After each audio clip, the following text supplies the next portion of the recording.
For today's video nga mga ka-20, samahan nyo ako, titingin tayo ng mga damit. Dali-dali na nga pala akong pumasok dito at tumingin ng damit kasi nga may lakad ako mamaya. Dito nga sa labas, ang gaganda ng mga damit, naka 50% pa.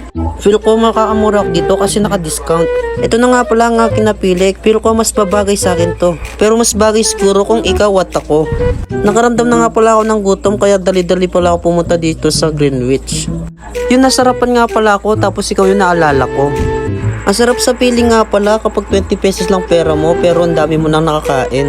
Pinatake out ko na nga lang pala tong pizza na to para iuwi ko na lang sana sa bahay. Katapos ko nga pala kumain, lumabas na rin pala ako para sa concert ko. May concert dito. Bumili na nga rin pala ako ng siomai dito para dagdag rin pala sa iuuwi ko. Ito na nga pala yung uuwi ko sa bahay. Bumili na rin pala ako ng beef dito para maangas ako tingnan mamaya. Papakita ko nga rin pala sa inyo mamaya kung sino yung mga kasama ko.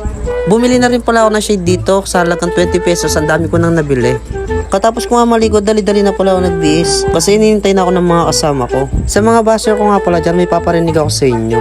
Sound check please! Kanta ko para sa buzzers ko. Buzzers, wag mo akong pakialaman sa inyo, hindi kayo ang nagbibigay ng mga pangangailangan ko. Buzzers, hindi kayo ang nagpapasaya sa akin. Buzzers, ayaw nyo sa akin. Scroll, ignore, block. Dumaan na nga rin pala ako dito sa simbahan pero hindi ako pumasok sa loob pero nagpray na lang ako. Sumakay na nga pala ako ng jeep dito kasi naghintay na yung kasama ko doon. Dito nga kasama ko na isa kong tropa tapos pupuntahan pa namin yung isa namin tropa. Bumili na nga pala kami dito ng mainom pati snacks para habang nagbabiyahe meron kaming iniinom tapos meron kaming kinakain. Dali-dali na nga pala ako lumabas dito kaso mali yung pagkabukas ko ng pinto. Full pala to. Kaya natawa ako dahil naging tanga ako sa iyo. Dito na rin pala kami kakain kasi dito pwede kahit ano kainin mo. Dali-dali na nga pala ako pumili dito pero mas ikaw yung pinili ko. Ang sasarap nga pala ng mga pagkain dito pero mas masarap ako. Siyempre hindi mawawala sa atin tong bato na to. Kaya't natawag ko siyang bato kasi sobrang tigas niya. Kasi tigas na mukha mo. May swimming pool nga pala dito kaso feel ko pang one only lang siya. Tapos you are my only one. Sila nga pala yung mga nag-treat sa kinain ko kasi alam nila 20 pesos lang pera ko. Nung nag-round 2 nga pala ako, kinuha ko na yung mga gusto ko. Sabi ng mga kasama ko, huwag daw ako maya kasi binayaran din naman. Kumuha na rin pala ako ng dessert ko dyan para di ako masuya mamaya. Katapos nga pala namin kumain, naglakad muna kami dito sa Gedli. Sumakay nga pala kami ng jeep dito kasi meron kami pupuntahan. Dito nga pala kami pupunta sa dati nilang eskwela tapos kukunin nila yung dati nilang diploma. Sabi nga pala ng teacher, sa Monday na lang daw pala sila babalik para makuha nila yung diploma nila. Naglakad-lakad na rin pala kami dito kasi sobrang ganda ng pasyalan dito. Nagpapasalamat nga pala ako dito sa mga kasama ko kasi lagi nila ako nililibre. Sila yung mga taong hindi bumabase kung ano laman ng bulsa mo. Ang sarap sa pakiramdam pag ganun yung mga kasama mo. Nagtataka nga pala ako bakit ang dami sundalo dito, ito pala yung compound nila.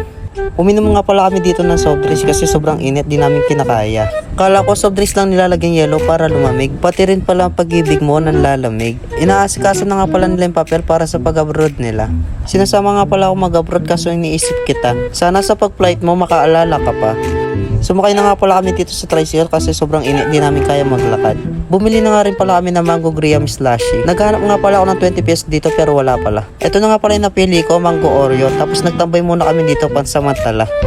Katapos nga pala namin tumambay, sumakay na rin pala kami ng jeep dito. Tingin na tingin nga pala sa akin itong lalaki na to kaya binigay ko sa kanya yung mango Oreo ko. Isa nga pala siyang therapy tapos pinakita niya sa yung certificate niya. Kaya niya daw pala alisin yung lamig mo sa katawan pati yung pilay. Tinanong ko nga rin pala siya kung kaya niya alisin yung feelings ko sa'yo.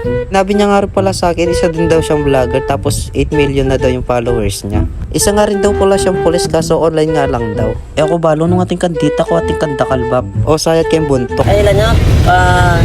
8.3 million.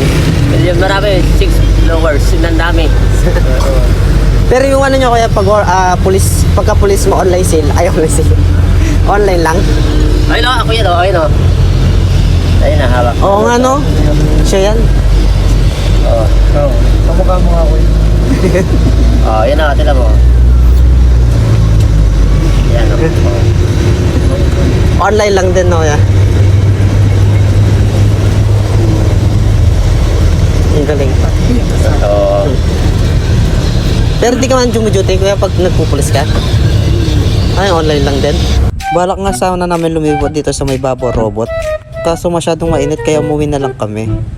Sasakay na naman kami pala ulit dito. Nakakapagod maggaya, puro na lang sakay. Ngayon ko nga rin pala napagtanto na sobrang liit ko pala.